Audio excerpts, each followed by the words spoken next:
We hire experts for almost everything important in our lives, but fitness seems to be the one area where people think they should just figure it out alone.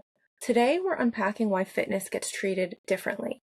I'm joined by someone who coaches people professionally, and we're talking less about workouts and more about the guidance and assumptions that come along with it. Just a friendly reminder, I am not a therapist, psychologist, or expert in human behavior. This is a judgment-free, assumption-checking zone. Take what resonates and leave the rest. On today's episode of She's Probably Talking to Other Guys, I am joined by Marshall Zindler, and I'm going to toss it right over to him so he can give you a quick introduction of himself. What's up, everybody? I'm the other guy, apparently, for today. I have been a longtime friend of Annie's, actually. We've known each other for many years and got to reconnect through working out and fitness, and my favorite way to stay connected with people now. So I've been a longtime gym owner. 9 years we're going on, 2 different locations. I've been in the gym space 15 years, training about that 15-ish years. So yeah, a lot of fun helping people get fit and have fun doing it, hopefully.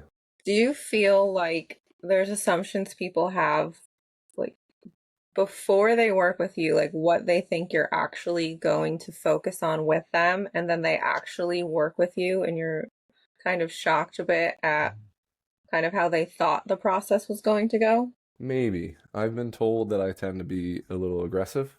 So, but I think that's probably one of the most common misconceptions that I will see, especially with I tend to try and work with higher performing people. I've had the blessing of working with you for a long time, and I think when you get to people that have achieved a certain level, they understand like, hey, this takes daily dedication. So I think, one of the big myths with sometimes weight loss or, you know, the we'll have the guys come in, they want to look like they do on the magazine cover. And I'm like, hey, dude, this guy's been training 10 years, eats a very specific diet, like works out probably every single day, right? Specific training, hard, intense training, right? Like very well, programmed and well orchestrated training so that way you can get a specific result to look like that. Same thing for a lot of the ladies. And so I think a lot of people don't fully understand the dedication and commitment it's going to take. Um, so then, yeah, you slap it on them, right? It's okay if you want to be under 10% body fat and you want to have, a 300-pound bench press, or you want to squat 400 pounds. Like a lot of the athletes we work with, it's like you're going to have to work your ass off. So for someone who wants to lose their first 10 pounds, right, which is another big population for us, just get moving. Um, I think it tends to be something that it becomes more around making it fun for them, which I think we do a very good job at our locations. And it tends to actually be something people step in and like, wow, I wish I did this sooner. It is nice to have some accountability and people to work out with. It's almost that fear and anxiety of like, oh, I don't know anybody. It's scary to step into a box.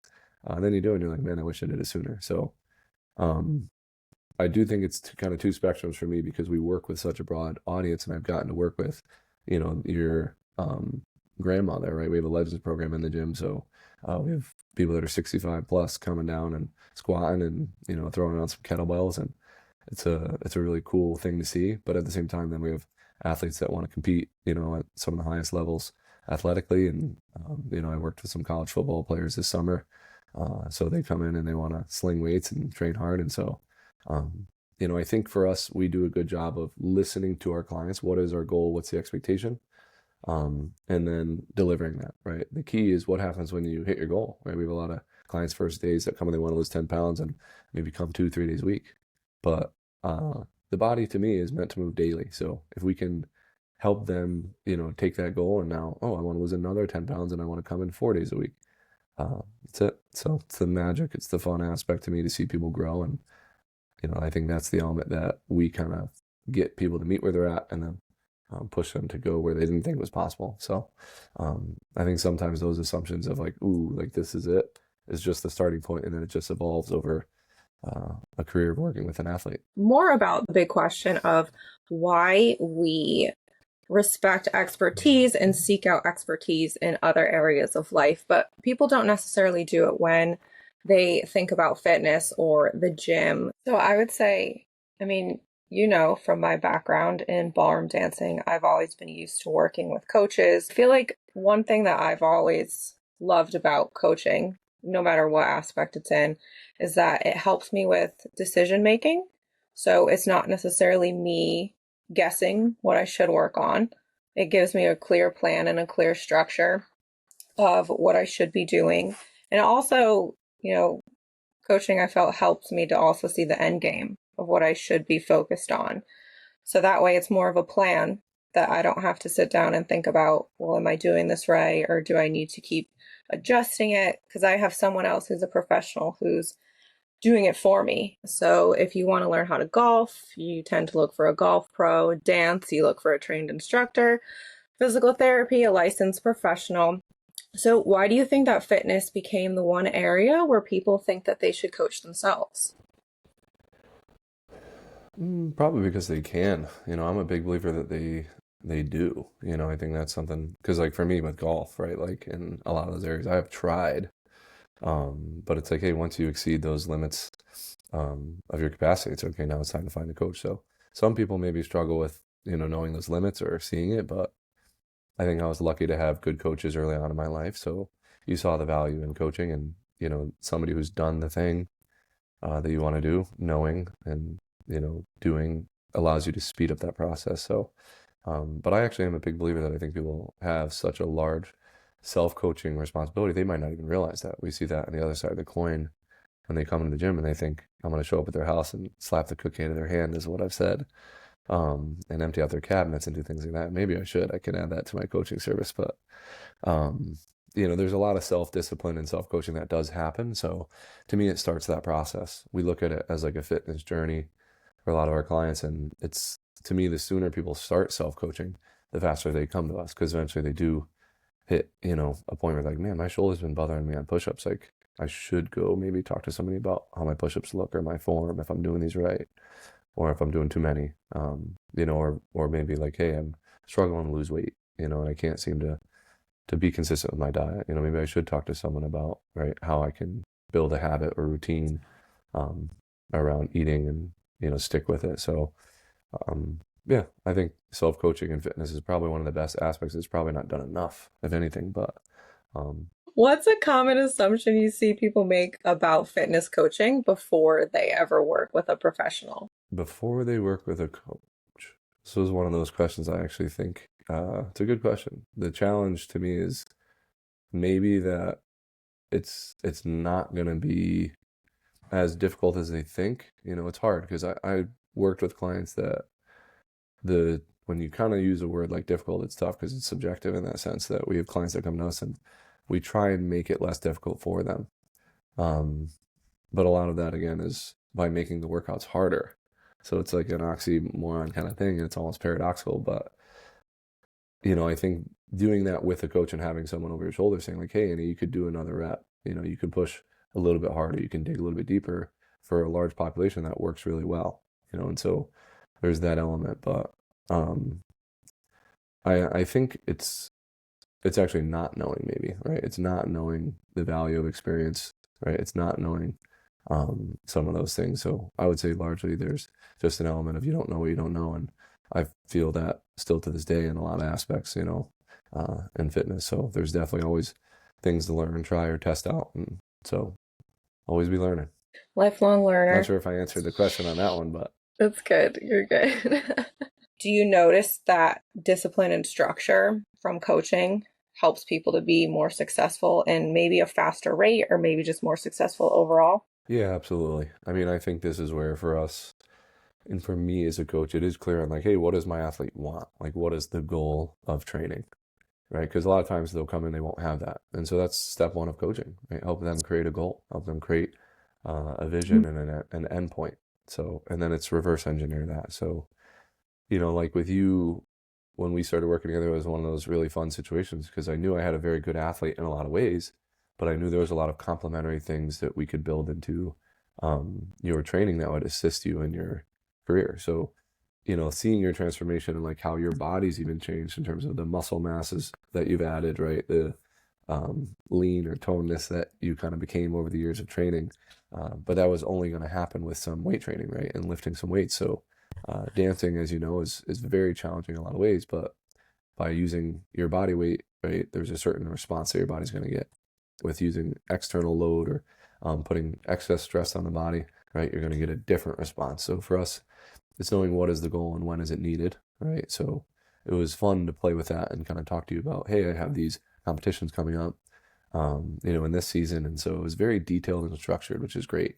Same thing when I work with my football athletes. It's like season starts at this point. We're peaking for this season is the way we would talk about it. And preparing for that. So we'll have clients that come in, they're like, hey, I have this wedding. I got to lose 50 pounds by this wedding. It's just one of those things where those tend to be very beneficial for creating that structure mentally, I think, and giving people that vision and outline, and it helps there. They don't have to be there because I'm a big fan of setting up your life that way of, hey, like, we have seasons here in New England, which makes it fun. It can give you some things to plan for. For me, I'm always like, winter bulk, baby. We're going like full hibernation mode at times. It's a good time to put on some weight and put on some strength. And then spring comes and it's like the natural evolution. It's ingrained in us to, okay, time to clean some things up, cut some things out of your diet, right? Prepare, to get outside and move. And it's just one of those things where it creates a plan in my head that makes it fun to train for, and it makes it so it's not so routine and consistent. You can change some things up. So we do that in the gym with a lot of different things that are internal in-house. So we have some things we shoot for to create that exact idea, give some milestones, some events that challenge athletes in a broad range of ways, but it gives you something fun to train for. Do you feel like you've noticed a difference in when people have started joining the gym more frequently? Because I ask, I notice on TV commercials, some of the franchise gyms, they this year totally threw out the concept of New Year, New Me. They weren't even using that anymore. They were kind of more promoting just the longevity of it. So do you feel that there has been a shift that people aren't necessarily focused on joining at the beginning of the year and then fading out? Do you think that people have been kind of changing their ways at all and kind of just joining throughout the year whenever they feel it? Yeah. I mean, on a large scale. So for everyone kind of listening, I run a CrossFit affiliate. So we're a different model, right? We have one of our locations, we're like 200 plus members. So it's a little bit of a larger than typical facility. So most CrossFit facilities are typically around like 150 members, which is where we're most of our other location. But that is one thing where for us, it's just a different model, right? We aren't like your Planet Fitness. Planet Fitness, who had all the hats and all the gear, they are definitely promoting on the January 1 because they know there's a large portion of people that are going to start and then they will kind of probably not stick with it as likely. So access-based facilities like that, we call them low barrier to entry and access. So you're probably not going to have a coach. You're just going to come in and you'll follow the machines or you'll hop on a treadmill, right? There's no major accountability. There's no structure. They're not running cycles or, they're not really planning anything for their members. It's just come in and use our space. They will always see an uptick in membership around now. There's always kind of like a mass flooding. Every year it's just actually increasing. And you've kind of seen that since more of these facilities have popped up. So same thing, similar to like the LA Fitnesses, I'm trying to think of some of the other names of the Snap, Crunch, right? They tend to see always a big one. So anything that's access where you're going to pay probably under, $100 and not receive coaching will. We do not as much. We actually tend to see this tends to be a little bit slower, like our Christmas, holidays, things like that. Everyone kind of tightens up the budget. So we're pretty consistent, we're pretty steady. The other thing with our facilities, like as we're harder to find. So, sometimes these places aren't in like strip malls or right on the main road in the town. Like a lot of times they'll be back areas, industrial parks, things like that. So we typically are like word of mouth spreading. So we're more consistent throughout the year, I would say. Things like that. So our busiest months are actually around summertime. It's good that you're hidden because nobody needs to watch me run. That's good. You're graceful, I gotta say. I think you're one of the best. I think 9 out of 10 people, without even knowing what you do, could be like, I think she's a dancer. I think she does some sort of dance. When it comes to the internet, we can find so much information just readily available. You started mentioning before about how beginners can find information on there, but then they can kind of reach a plateau.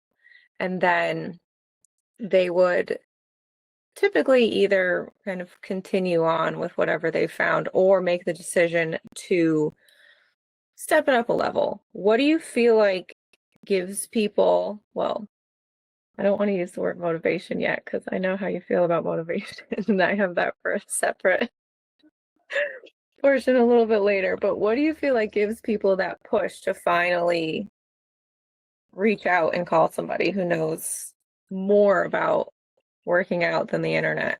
I usually say inspiration or desperation, right? So one of the two spectrums, like they've either getting really good results and they want better results.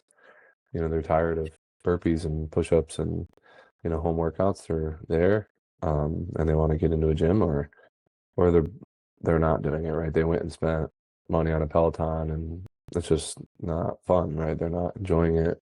They bought a bunch of equipment, you know. We saw a lot of that during COVID. It was like people went crazy and bought a million things of equipment, and then they became coat racks in the basement. So those tend to be the two biggest conversations that we'll see. Or like you said, they're hitting a plateau. They seem to be, for whatever reason, not getting out of their workouts what they were getting to start. So and then boom, right, they call us to help them out. So, seeing I brought it up there for a second, the concept of motivation. I know that you have strong feelings about motivation, and you have sent me videos in the past about, why motivation, I don't remember what the word was BS maybe? I don't remember exactly, but it was a YouTube video that you sent me a while ago. So, just without me necessarily asking any questions, what are your initial thoughts on motivation and where you stand on it? Yeah, I like motivation. I think it's just motivation is fleeting. It's like, hey, like I have done more workouts in my life unmotivated than motivated. So I think the term that I prefer is discipline, right? Which is been instilled in me and from really good coaching, and having coaches that pushed you to do the stuff that you didn't want to do. And that's really what I think discipline, the difference is like motivation is you're doing it when you want to do it. That's where motivation comes from. So, but there's the other side of this that matters where it's doing it when you don't want to do it. And that to me is discipline. So those are kind of the fundamental differences, but it's good, right? Motivation gets a lot of people in the door, but discipline keeps you coming back. So that's where, to me, it's getting people to understand that. And we have a lot of conversations like that. Like, I'm looking for this, I want to do that. They're very centered around what their wants and needs are. And maybe too, that feeling of I like it, right? So the hard part with life is that it's just not all sunshine and rainbows. And, a lot of the results that people want to get come from doing it when you don't like it. So, and the thing with fitness, the reason I got into this is because you can't not do it, right? Like we have clients that are young, right? Very young in the sense that it's like mid-40s, things like that. And it's like, hey, like you have another 40 years here. Like, what happens if you train, now for the next 5, 10 years, lose whatever weight, get in the best shape of your life, but then you stop at 50? Like your health is going to decline. Like, from 50 to 60, you could set yourself up for, some of the biggest things that we tend to see, like heart disease, stroke, diabetes, right? The kind of standard American living because of that, right? The vast majority of adults between 50 and 60 right now don't exercise, they don't eat well. So, to me, it's one of those obvious, logical, and reasonable things, but it's probably partly because people are doing things based on motivation and not discipline. Do you feel that there's an assumption that people are looking for motivation or feel that they need motivation before they can even attempt to step foot in the gym? Yeah, definitely. Right. I hear that every day. We do what we consider a consultation for clients to come in, and a big part of it is it's a conversation, right? It's a conversation to get them to start, and the best probably way to start for them. So you hear a lot of that, but that's where that conversation becomes beneficial for us. It can be that motivating spark for them. But I've seen it the other way, right? I've seen both. I know if anyone ever follows David Goggins, his story is pretty funny. Like, he was this guy way overweight, right? Hated his life, hated everything about it. Watched the Rocky film, and for whatever reason, in like his early 30s, Rocky just hit him, and it put him on this life-changing transformation, to losing over 100 pounds and becoming a Navy SEAL. And truly transforming his life. So I've been doing this long enough to see that we've seen that too, right? We've had motivation for clients that gets them here, and other people they come in maybe with a lot more routine and discipline, and they're looking for just better results. So it's hard because again, I think if you're motivated to get in the gym, great. Right? If you're desperate to get in the gym, great. If you're disciplined to get in the gym, great. So I'm agnostic when it comes to kind of starting and getting going. Anything that gets the ball rolling is beneficial. Something that I spoke about in an episode was that I feel like there's an action which then creates the motivation, and then from there it's the discipline that kind of keeps you going. I would say slow and steady, because at least the career I chose, you definitely don't get results right away. I think in most careers, that's the reality of it. I don't care what it is, but it's typically who can do the thing the longest, right, for the result that tends to win. I've been in the gym space a long time. I've seen a lot of gym owners come and go. I've seen a lot of athletes come and go. So, and I think there's that element of who can stick around, especially for me, there's definitely that, hey, I want to train to be a professional dancer and be one of the peak. And there is definitely a window in that. And it's probably something that's tends to be smaller, right? Same thing we see professional football players and baseball players. It's not by chance that there's not any 60 or 70-year olds, not playing professional football. It's just the genetic, lottery of, okay, cool. Hey, this is the time window you have in life, and there's been yet anyone to disprove it. So maybe potentially, but as of right now, you're going to mostly see 20 to 30 year old athletes in there, and it just tends to be a peak side for speed and power and strength and this cocktail of physical abilities that to me you're going to be blessed with in your youth. So have some fun with it, enjoy it, get out, go skiing, go hiking, use it, because the thing that's nice is you can still at 60 and 70 hopefully throw your football around with your grandkid if you do those things, and you'll be able to play touch football in the yard and have fun. And that's a big part of what we love about what we do, is that we get to help people do that stuff, right? So um, you might not be in the NFL, but at least you'll be able to still throw the football around and get out and use your fitness. You could inspire the Legends Football League. That's it. We'll have it rocking. So just from, overhearing things in, fitness environments and just conversations about effort, sometimes, and I felt this way too in the past, I feel like, oh, I hit this easily the other day. I should be able to do this today. Like, I'm going to keep pushing it until I do it. And then you just realize that your body's just not having it that day. There's that conversation of effort where I feel like people can easily kind of put themselves down because they think that if they should be hitting a certain amount today, that, oh, it must be the effort that they're putting in, or not, they're not putting enough effort into whatever's happening. And then it kind of becomes a bit of self-shaming. Do you feel like there's just needs to be a bit more understanding that it's normal that maybe your performance today isn't going to match your performance tomorrow, or maybe just in general, people accidentally overdo it sometimes because they think that their body should be able to constantly hit new numbers and hit new PRs? I think it's a bit of both, right? You can't deny the physiology, right? Like go try and do any physical task, like let's just say like a heavy deadlift, and don't sleep well, right? The next week and try and do it again, right? And do the same thing and don't eat well or don't hydrate well. So there's definitely a physiological aspect to anything performance that you have to do, but there is a psychological aspect too. So it is not really one or the other. It's always both.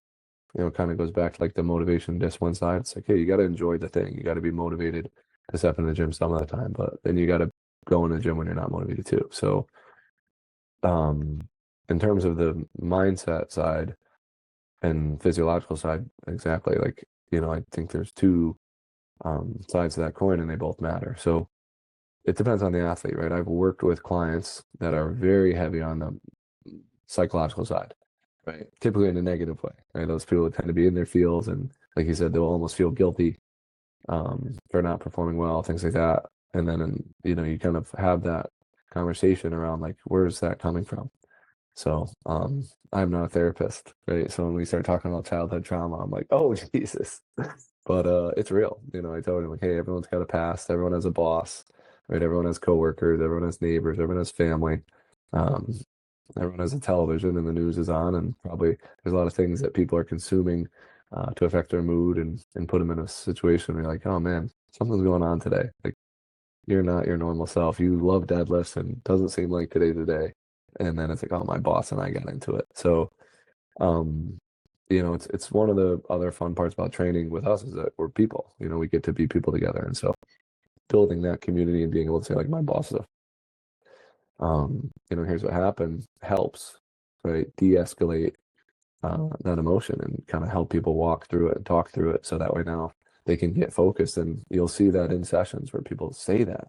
And then boom, now they end up having a great workout to finish it where they came in, they were dragging, they weren't feeling good. So yeah, I've done it a long enough time to kind of see again, it's rarely one or the other. It tends to always be a mix of the two. So I'm a big proponent, obviously, of can you do the things when you don't feel good? Can you get into the gym, and lift 10 pounds less maybe the day that you're a boss and you got into it? And that's better than probably not showing up at all. And your physiologically, your body's going to adapt. And mentally, I think there's something to that too, to build that resilience.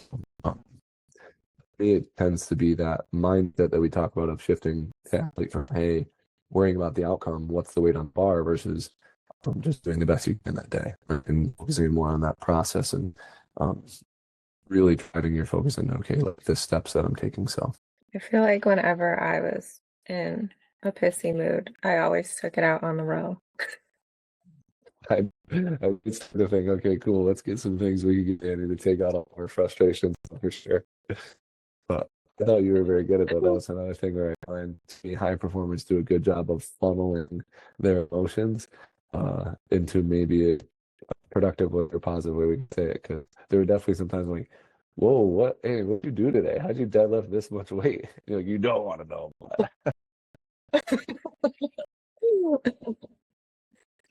Uh, We're going to go through just a couple common assumptions that were on the internet, and I want you to kind of just give your quick little thought on them because these are assumptions specifically related to fitness that tended not to necessarily be make or break, but they kind of had an impact on whether people decided if they were going to actually choose coaching or hire an actual trainer or even necessarily go to the gym at all.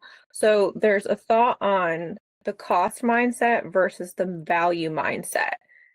What are your initial thoughts on that? Yeah, I mean, it always kind of depends on the scenario, right? Like, I have always found for me, the coaching value has outweighed the cost, right? I've had a coach for my actual training and performance. I have a business coach I have for years, right? So mentorship has been huge for me in my life, but I've had the results, right? It was that element that I saw the investment that I went in. Like from a sense of a business, it's a lot easier to measure in a lot of ways because it's like, hey, we put $1 in, we got $5 back. Like it's fantastic. Mhm. So, and with training, the same thing, right? I started and could do 150 calories on the bike in 10 minutes, and going through training it was 200 calories, which if you know what that means, no big deal, but that's pretty good. Um, so yeah, I think those elements to me, the proof is in the pudding. And that's always been like a saying that I love to use because I love pudding and I love getting results. So it's a twofold one where I'm like, hey, if you've not done it, looking objectively at your results of where you're at, right? Like I work with a company that we use for our business mentorship, and you talk to gym owners and like, yeah, I'm making like 50 grand a year. And I'm like, okay, cool. Like, is that good? Like, do you like that? Do you want to make more? And they're like, I want to make way more. I want to double that. And I'm like, okay, cool. Like, so what are you doing to do that? And then they're like, I don't know. And it's like, okay, cool. Like, what if you worked with someone who did know? So, same thing with an athlete that comes in and it's like, I want to lose 10 pounds. Like, cool. Like, have you ever lost 10 pounds before? I actually have. So, okay, so why'd you gain it back? And then the conversation involves of, well, I started for two months and then I fell off. Well, why'd you fall off? And so I maybe didn't have a structure. I didn't have a format. I didn't have a coach to hold me accountable. I achieved my goal and then I didn't set a new goal. So, um, there's those elements to me that I think it is very person based. I think more people tend to have a scarcity mindset currently. I think as a whole, most people tend to look at the costs and they want to hold on and save or they don't fully see the value in coaching, things like that yet. So, um, yeah, my best advice is check your ego, people. Go see what you can do. So They tend to help. see the top performers have had a mentor, had a coach, had something to help them guide there and get there. So there's definitely those outliers, people that bootstrapped and got after and did it themselves. And there's a bunch of stories there, but I think there's probably a lot of help along the way, even if it was just a different form of coaching or a different form of mentorship. I think a lot of us tend to hear these stories that you do find like they had an uncle, a family member, somebody, a brother, maybe a coach, right? Direct coach that helped them really exceed who they are and where they're going. Yeah, and I think there's something to be said too for sometimes you also just have to find the right fit. I think it's fair to say, at least in ballroom dancing, not every coach you have is going to be the right fit for you. And if you feel like you're experiencing that, don't stop altogether. I think that you have to kind of give it a second chance to find someone else because there are some coaches where I will never stop working with them, like ever. Like they are my dance mom, my dance uncle, my dance dad, like they are officially part of the family. But there are some coaches where it just for whatever reason it just wasn't the right fit and I wouldn't go back to them. So I also think that maybe also kind of give it a second chance too for people who maybe haven't had the best experience the first time around. Mm. Um, the next one is, do you feel like, especially because of social media, have you noticed that maybe people are dialing more into comparison culture or, this person's lifting this much, I can only do this much, or this person looks like that, I want to look like that. Have you personally experienced anything like that? Yeah, I mean, competition is good in my opinion, healthy. Like I definitely am a person who I have athletes that I train with personally that I consider great teammates and has always been a big driver for me to push. So and in the space of like CrossFit, we have the CrossFit Open, so you have a nationwide, or sorry, worldwide leaderboard. Um, so I'm a big component in that if it's healthy for you, right? I know people that struggle with competition, so I think it can bring the best out and the worst out. Um, does that make competition bad? No, I think that's where again that's an individual aspect for people to be able to um, maybe do things and improve things better with their own thinking about others or competition. So this is just again being humans, and I think the elements that we come with is those emotions to be able to see somebody else do something well and be appreciative or happy for that person. So, we live in a good times, great times right now as a culture. So for our community in the gyms, it's easy to kind of create that culture and camaraderie and teamwork is going to be things that get us farther. So it's easy. I think online when you're on a keyboard or your phone and you're seeing people from halfway across the world do some. It's easy to kind of be upset with yourself and then push that out into the world, project that out. And obviously, we see so much of that. There's definitely a lot of those things going on. So, certainly in my bubble, I think we have a lot of good things, but there is that element of you get people that come in and it's, oh, you struggle with competition. Like you struggle with seeing somebody do well and saying good job. Right? That's okay. We don't kick people out of that, but we have a conversation, right? What is that? What's going on? And 9 out of 10 times everybody responds in a good way. Right? They feel better. These things they feel better, right? Maybe having that conversation and getting themselves to grow emotionally, not just physically, because I think they sometimes know, okay, that's what the hell is that? Like this is I don't want to feel this way. I don't want to be upset at someone else for their success and mine. Um, but again, it's like that you get rooted that you want to feel better about yourself. You want to do better.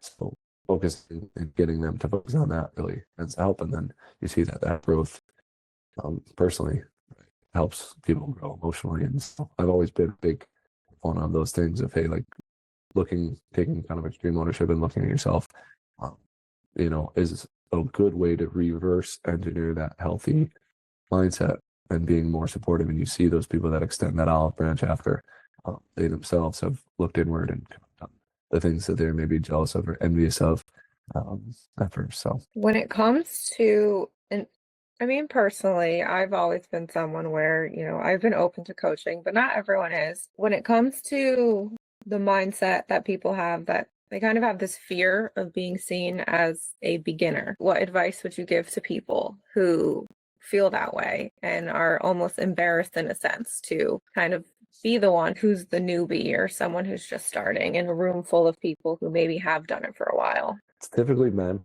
right? I've been doing this a long time. I see a lot of guys that come in and they have this understanding or thinking around, oh, I bench press 225 pounds, man. I'm fit. I know what I'm doing.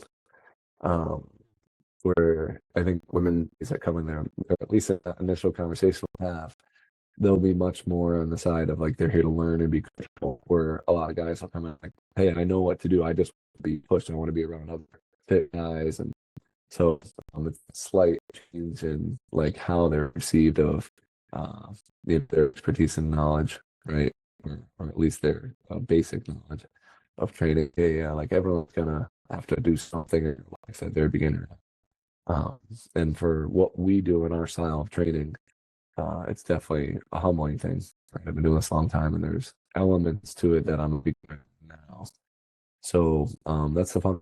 It's the element that I think keeps it fresh for me of embracing that beginner stage, and I learned that early.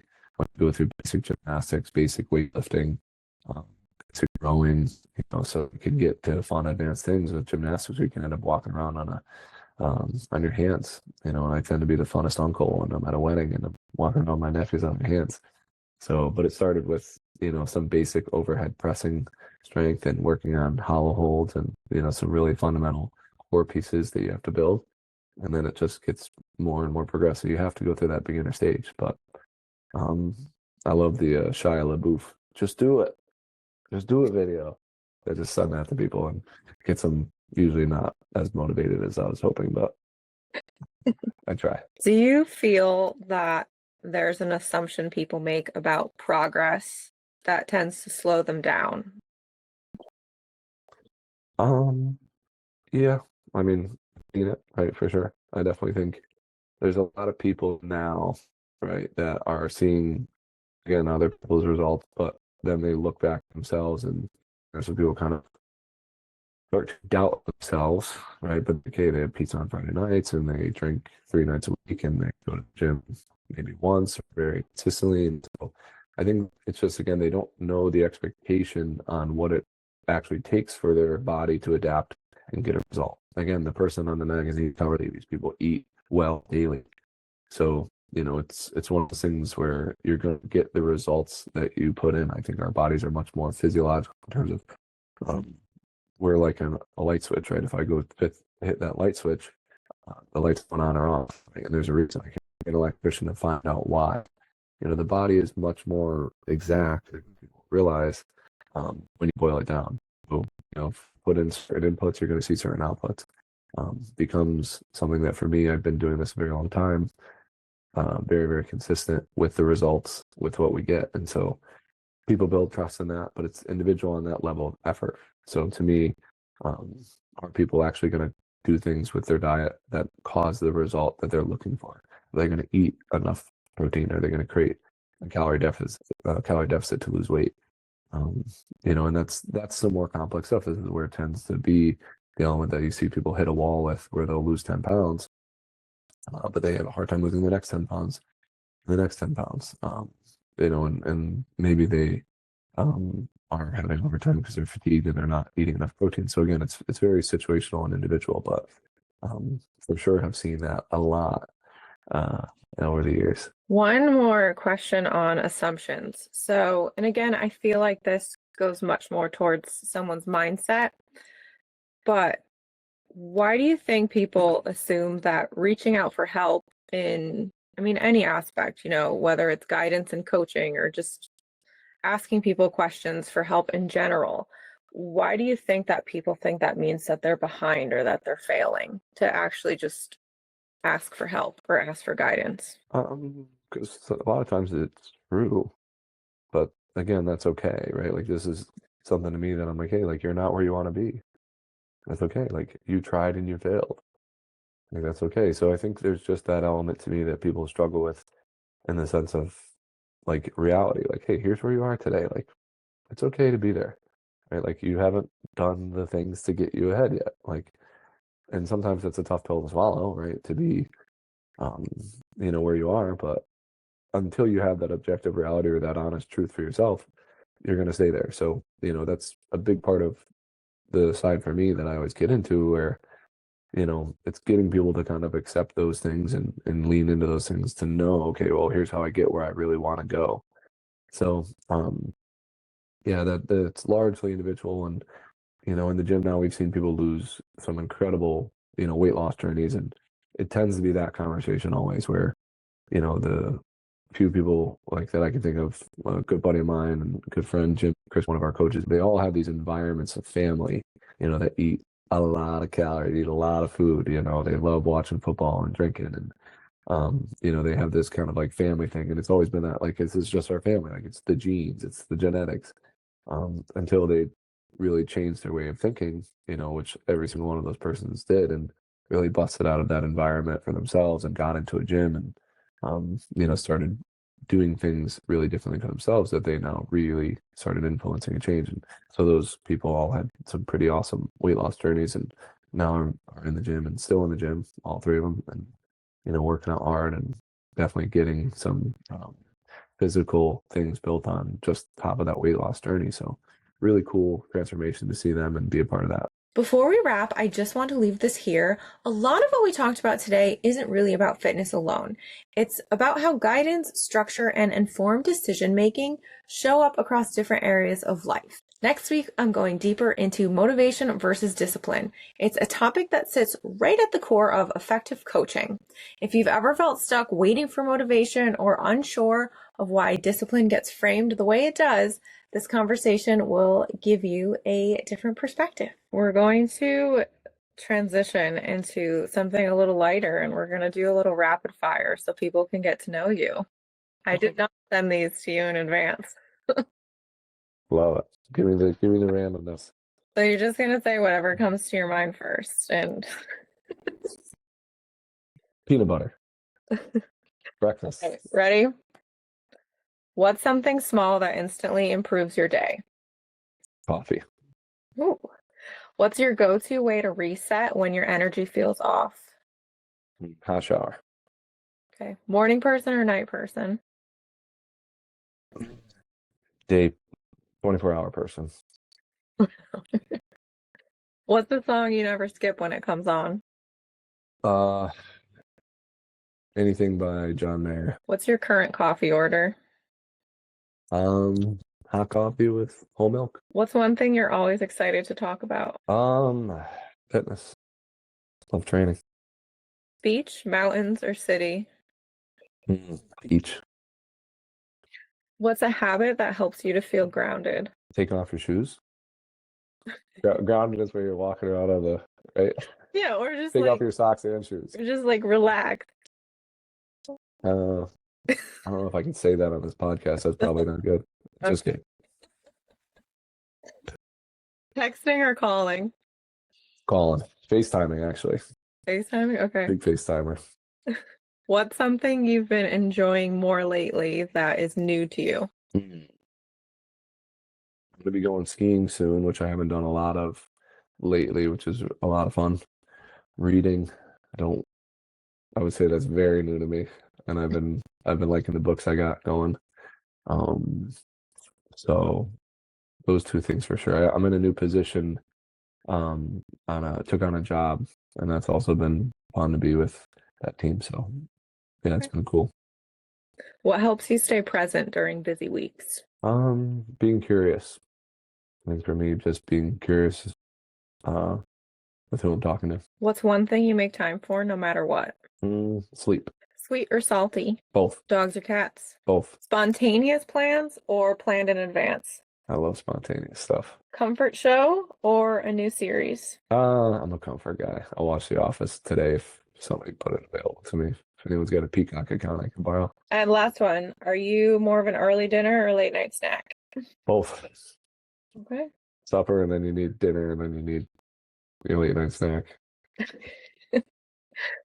All All right. Thank you so much for tuning in to season 2, episode 2 with myself and Marshall. And now that we are getting ready to close up today's episode, I'm just going to leave you with a final thought. This idea doesn't stop with fitness. It shows up in business, creativity, healing, confidence, and mental health too. In a lot of areas of life, people aren't stuck because they're lacking motivation. They're stuck because they're trying to figure out everything alone, when it's okay to ask for help or it's okay to ask for guidance. It just makes the process a bit more clearer. Not necessarily easier. You still have to put the work in, but just a bit more focused. Instead of guessing, second guessing, or burning energy in maybe the wrong places, people can direct their effort with a bit more intention behind it. The work still belongs to the individual, but your path might feel a little less scattered and more sustainable for the long term and for your long-term goals. Follow along on Spotify, iHeartRadio, Apple Music, or Apple Podcasts, wherever you choose to tune in. If this episode made you think differently about guidance or coaching, share it with a friend that you think this could help.